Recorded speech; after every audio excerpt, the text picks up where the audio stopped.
Back with another video. Today is November 6th. It is a Thursday.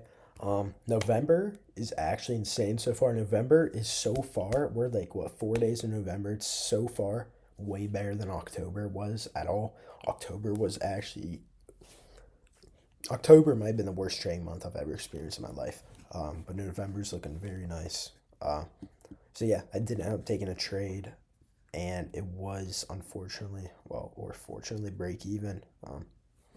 There's also another decent setup after, but I decided to skip out on it for not many reasons, honestly. Besides the fact it wasn't like insanely obvious, I guess. But could have definitely taken it, but whatever. Let's go into the trade recap. So the bias was very bearish today. Let me get rid of this.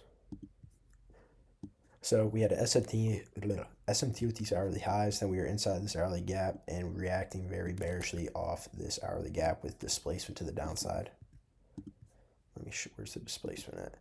So yeah, like we got these displacement candles down, reacting off this hourly gap with the SMT at highs, so I was bearish, and we also had relative equal lows at this unfilled 4-hour gap right here, and triple equal lows right here. So those were good liquidity points. So pretty much what I wanted to see was, where is it? Boom, retrace up to this 15-minute gap, then boom, get a short targeting these triple equals right here and these relative equals here. So this is what I wanted to see. And yeah, let's see what happened. Let's go down to 1 minute. Boom, we just dumped down, hit the lows with no entries.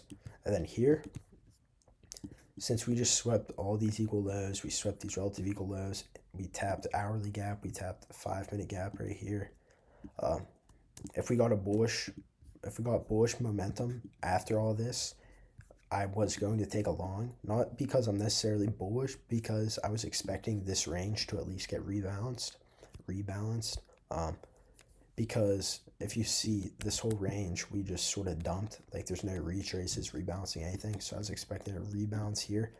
So I was willing to long up after tapping the 4-hour gaps and sweeping all these lows. And then I noticed on the 2-minute, we created a very obvious and clean fair value gap.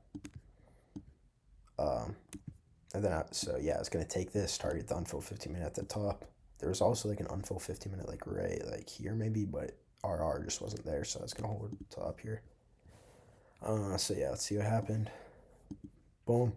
We got the inverse in one candle. I'm not even going to lie, I would not have taken this if it took more than one candle inverse, just because it's way cleaner. If it's one candle inversing, that means like we do not care about this gap at all, and just that momentum, yeah, that momentum up is just really nice to see. So if it was even 2 candles, I honestly probably wouldn't have taken, just because it wouldn't have looked as clean. But yeah, so boom, this was the entry off this displacement candle right here, which inversed the 2-minute, stop, swing low, TP the unfilled 15-minute at these equal highs. And then let's see what happened. Boom, break even was these highs here. And then I ended up getting break even, and then break even actually did save me from a loss here, so that was nice. I pretty much just want to see these highs get ran through. If we were actually bullish, we should have just ran through these highs. We shouldn't have reacted like this. So that's why that was my break-even point. And that was my only trade today. There was honestly an even better trade than that. I mean, for me personally, not a better trade, but it was a very good trade. And the short looked nice, but it looks like it would have been break-even because we edged the low like right here. So here, not the hourly 15-minute, we made pretty much equal lows. They are like 0.25 ticks off right here.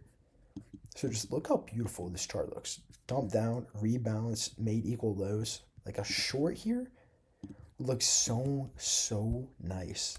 I really wanted a short here. But the only thing is, let me just show the trade first. So boom, we did end up getting a pretty clean trade. 3-minute inverse, targeting those relative equal lows. I guess you could just held to 1R. So the reason I didn't like this was because I like to target generated liquidity. Let me find an example. Like here we have some generated highs right here. We have equal highs up here. We have some generated buy side up here. But here the only target were these relative equal lows.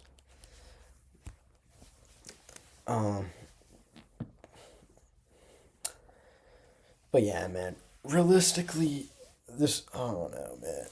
I don't regret missing it necessarily. But it was definitely a very like textbook trade that I could have taken.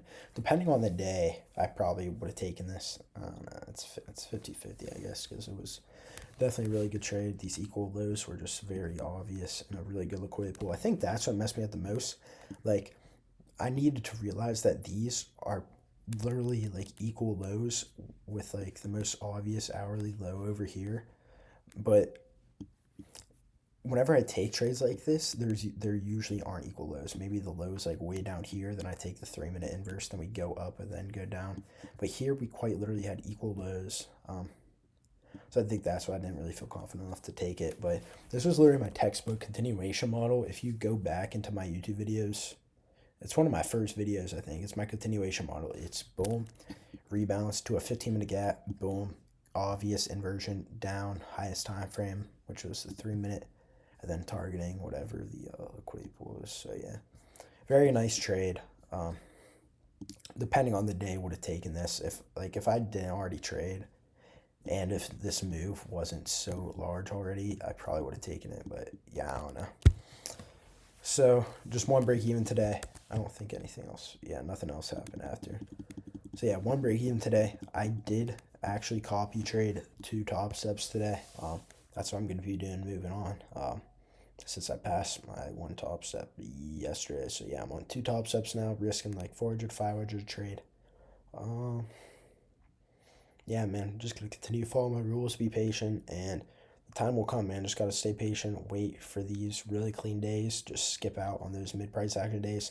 I've been doing this for so long. I know what days to miss. I know what days to trade on. I just got to keep being patient, and it will eventually come, man. So yeah, that's going to wrap up the video. If you made it till the end, comment the candlestick. And I need to update the Discord link in my bio low-key because I'm pretty sure it's expired. But feel free to join the my free Discord. The link is in my YouTube bio. And yeah, thanks for tuning in. And yeah, peace out.